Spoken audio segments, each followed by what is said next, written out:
Hello दोस्तों, जय भीम नमो बुद्धाय। यह बाबा साहब की जीवनी, इसको पूरा जरूर सुने। बम्बई के सिडेनम कॉलेज में प्रोफेसर की नियुक्ति। शुरू में वहां के विद्यार्थियों ने प्रोफेसर अंबेडकर की नियुक्ति को अछूत होने के कारण गंभीरता से नहीं लिए, लेकिन जब डॉक्टर अंबेडकर ने क्लास में पढ़ाना शुरू किया तो मानो चमत्कार ही हो गया। उनका आकर्षक व्यक्तित्व, उनके ज्ञान का विशाल भंडार, गहरा अध्ययन, समझाने की विशेष शैली के कारण विद्यार्थी कक्षा से बाहर निकलने का नाम ही नहीं लेते थे।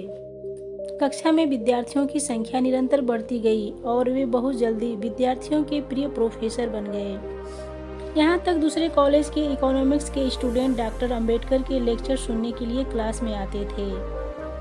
उनके द्वारा तैयार किए गए नोट्स इतने पर्याप्त होते थे कि इकोनॉमिक्स की दूसरी किताबें पढ़ने की जरूरत ही नहीं पड़ती थी। ऐसे विद्वान और लोकप्रिय प्रोफेसर का वहाँ भी जात पीछा नहीं छोड़ रही थी। शिक्षा के इस कथित मंदिर में भी रूढ़िवादी व जातिवादी मानसिकता के कुछ गुजराती प्रोफेसर मौजूद थे, जो अंबेडकर को सभी प्रोफेसरों के लिए रखे हुए मटके से पानी पीने नहीं देते थे। प्रोफेसर की नौकरी डॉक्टर अंबेडकर का आखिरी मकसद नहीं था, यह तो आर्थिक मजबूरियों के कारण एक साधन मात्र था। अब तो वे समाज में धर्म व जात के नाम पर हो रहे जुल्म, अन्याय व अपमान के खिलाफ आवाज उठाना चाहते थे। सिडेनम कॉलेज में डॉक्टर अंबेडकर के प्रोफेसर बन जाने से उनकी पत्नी रमाबाई को काफी प्रसन्नता व संतोष हुआ। उन्हें लगा कि अब तो घर गृहस्थी का खर्च अच्छी तरह चलेगा।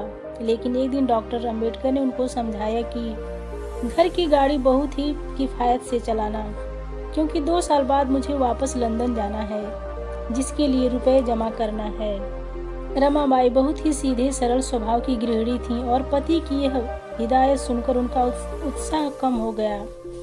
विवाह के समय वह बिल्कुल अनपढ़ थीं। बाद में भीमराव ने उनको साधारण पढ़ना लिखना सिखाया था। साधारण गृहिणियों की तरह वह भी चाहती थीं कि पति घर में रहें और परिवार गृहस्थी की ओर विशेष ध्यान दें, लेकिन वह अपने विद्वान पति की महत्वाकांक्षा व उद्देश्यों से वाकिफ नहीं होने के कारण कभी कभी बुरा भी मान जाती थीं। डॉक्टर अंबेडकर का ज्यादातर समय पुस्तकें पढ़ने में बिताते थे, जो रमाबाई को यह बात भी खटकती थी।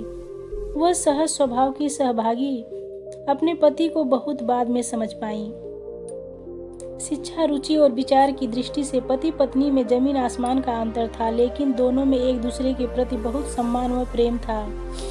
डॉक्टर अंबेडकर रमाबाई को बहुत चाहते थे और प्यार से रामू कहकर पुकारते थे।